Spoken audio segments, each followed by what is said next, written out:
조갑제 TV 시청자 여러분 안녕하십니까? 2023년 2월 27일 오후 4시 52분입니다. 대장동 개발 비리와 성남 FC 불법 후원금 의혹 등으로 구속영장이 청구된 이재명 대표에 대한 체포동의안이 27일 국회 본회의에서 부결됐는데, 이 표 계산을 해보니까 이재명과 민주당이 사실상 진 겁니다. 부결은 되었지만은 297명의 의원이 투표에 참석을 했습니다. 297명입니다.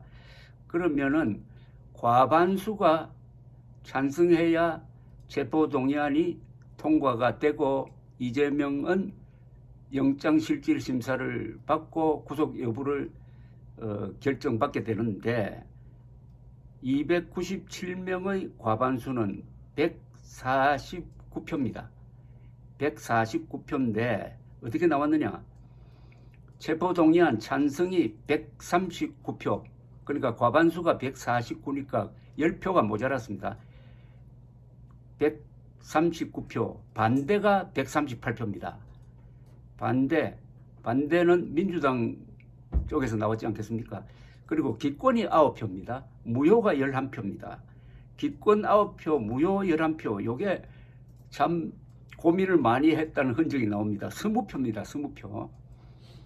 그런데 하여튼 찬성 139, 그러니까 구속 찬성은 아니지만은 뭐 뜻을 그렇게 본다면은 구속 찬성, 사실상의 구속 찬성 139표, 반대 138표, 한 표 차이로 이 부분에서는 이재명 구속 수사 찬성이 많다는 이야기입니다. 비록 한 표 차이지만은, 물론 과반수가 안 되니까 과반수의 10표가 미달해가지고 체포동의안이 부결되었지만은 이재명은 정치적으로 치명타를 입었다는 이야기입니다.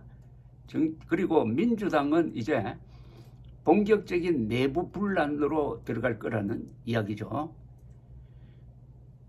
당초 민주당 지도부는 169석을 가지고 있으니까 압도적으로 체포동의안 부결을 시키겠다고 했는데, 압도적이 아니라 아슬아슬하게 겨우 부결시켰고 수십 표의 반란표가 나온 겁니다. 반란표. 이 반란표라고 하는 표현이 안 좋은데요. 반란은 헌법에 대한 반역을 의미하는 건데 그게 아니고 오히려 이 사람들이 헌법 정신을 따른 양심 세력 아니겠습니까? 저항표라고 해야 되겠군요. 저항표. 이 박홍근 원내대표는 본회의 직전 열린 의원총회에서 이 대표 체포동의안은 헌법 정신에 따라 당당하게 부결시켜야 한다며 막판 표 단속에 나섰습니다. 말이 웃깁니다. 헌법 정신에 따라서 가결시켜야 하지 어떻게 부결시킵니까? 이재명 대표도 표결 전 신상 발언에서 동료 의원들을 향해 법치의 탈을 쓴 정권 퇴행에 엄중한 경보를 보내달라며 주권자를 대신하여 국회가 내린 오늘 결정에 민주주의 앞날이 달려 있다고 호소했는데, 수십 명의 자당 의원이 그 호소를 외면했다는 이야기입니다. 그는 검찰을 향해서도 50억 클럽은 면죄부를 주고 도이치모터스 주가 조작 사건은 수사하지 않는다. 수사가 사건이 아닌 사람을 향하고 있다. 목표물을 잡을 때까지 하는 사법사냥이라고 거짓말 선동을 했는데 먹혀들지 않았다는 겁니다. 이재명은 한동훈 법무부 장관이 체포동의 요청 이유를 상세히 설명하는 동안에는 주로 눈을 감은 채 설명을 들었고, 한 장관이 김만배 일당과 이재명 쪽은 처음부터 한 몸이라고 발언할 땐 실소와 함께 불만스러운 기색을 보이기도 했습니다. 정의당 의원 6명 전원은 불체포 특권 폐지 당론에 따라 찬성표를 던졌습니다. 시대전환 조정훈 의원도 찬성표를 던진 것으로 전해졌는데, 자, 이제 앞으로가 이게 끝이 아닙니다. 이게 시작일 뿐입니다. 또 구속영장 청구되고 체포동의안이 들어올 사건이 지금 대기 중입니다. 그때도 그러면은 또 부결시킬 것이냐? 오늘의 이 추세가 더 확산된다면은 그때는 가결될 가능성이 많습니다. 가결되면은 영장실질심사에서 구속영장이 떨어질 가능성이 훨씬 더 높습니다. 오늘 이렇게 반란표 자고 저항표라고 그래야 되겠는데요. 저항표가 많은 이유 중에 하나가 한동훈 법무장관의 일목요연한 설명이 아니었느냐 이렇게 생각됩니다. 그 양심 가진 사람이라면 한동훈 법무장관의 설명을 듣고는 분노를 금할 수 없었을 것이라고 생각합니다. 이재명이란 자와 같은 국회에 앉아 있다는 것이 얼마나 수치스러운지를 알았을 것입니다. 특히 대장동 사건보다도 성남FC와 관련해가지고 이재명 시장이 인허가권을 만만한 기업들을 상대로 판매를 했다는 겁니다. 일종의 방문 판매를 했다는 겁니다. 기업은 가만히 있는데 성남시에서 가서 이런 당신들이 가지고 있는 이런 현안 문제를 우리가 해결해 줄 테니까 얼마 달라. 그러면 기업은 한꺼번에 다 못 주겠다. 해결해 주는 거 보고 거기에 맞춰서 주겠다. 그래서 후불제 또는 할부제 뇌물을 주었다는 이런 설명을 듣고 있었으면은 그래도 아무리 친 이재명계라고 하더라도 양심의 어떤 흔들림이 있었지 않을까 하는 생각이 듭니다. 이제 드디어 민주당은 이제 블랙홀로 빨려 들어가게 생겼습니다. 이런 이탈표를 가지고 이 정당이 내년 총선까지 갈 수 있습니까? 절대로 불가능하죠. 결국 이재명은 오늘 치명상을 입었습니다. 치명상을 입었는데 이제 이재명이 취할 방법은 뭐겠느냐. 우선 당대표 자리를 내려놓아야 한다는 압력이 아마 폭발적으로 늘어날 겁니다. 당대표직은 내려놓아야 되는 것 아니냐. 그 다음에 당대표직 내려놓으면은 그 다음에 급전직하죠.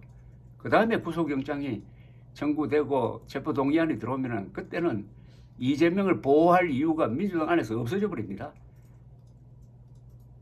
따라서 오늘은 이재명이 구속을 면한 날이기도 하지만은 민주당과 이재명이 같이 몸을 엮어서 저 벼락에서 떨어내리려고 했는데 같이 묶인 민주당 쪽에서 그것을 풀려는 노력을 보인 겁니다. 끈을 풀려는 노력을. 그래서 지금 벼랑에 대롱대롱 달려있는 그런 모습입니다. 이제 공은 완전히 민주당 쪽으로 넘어갔습니다. 민주당이 사느냐 죽느냐의 이제 사투를 벌이게 될 것으로 보입니다. 여기서 민주당이 확실하게 망하는 방법도 있고 기사회생하는 방법도 있습니다. 원래 이 정치인들은 이 코로나로 몰리면 마지막에 기사회생의 승부수를 던집니다. 그게 들어맞아 버리면은 어떤 결과가 나오느냐. 1987년 6.29선언 그 6월 사태로 코로나로 몰린 노태우 민정당 대통령 후보와 전두환 대통령이 6.29 선언이라는 대도박을 하죠. 야당과 학생들과 국민들이 요구하던 직선제 개헌뿐만 아니라 그 나머지 다 받아들여가지고 이른바 6.29 민주화 선언을 합니다. 하루 순간에 가장 인기 없던 노태우가 가장 인기 있는 정치인으로 하루 순간에 바뀌어버립니다. 그 여세를 몰아가지고 87년 12월 대통령 선거에서 36.6%의 득표율로 당선이 되어가지고 제6공화국 초대 대통령이 되는 거죠. 지금 우리는 아직도 제6공화국에 살고 있습니다. 이게 바로 코로나로 몰렸을 때 마지막 승부수가 정통으로 들어맞은 경우입니다. 이 민주당이 그런 고민을 하기 시작했다는 것이 오늘 표결로 드러났습니다. 이제 긴장할 쪽은 국민의힘입니다. 국민의힘이 절대로 웃을 일이 아닙니다. 이재명과 민주당이 지금 상태로 껴안은 상태로 총선까지 가주기를 바랐지만은 그 꿈은 이루어지지 않을 것입니다. 감사합니다.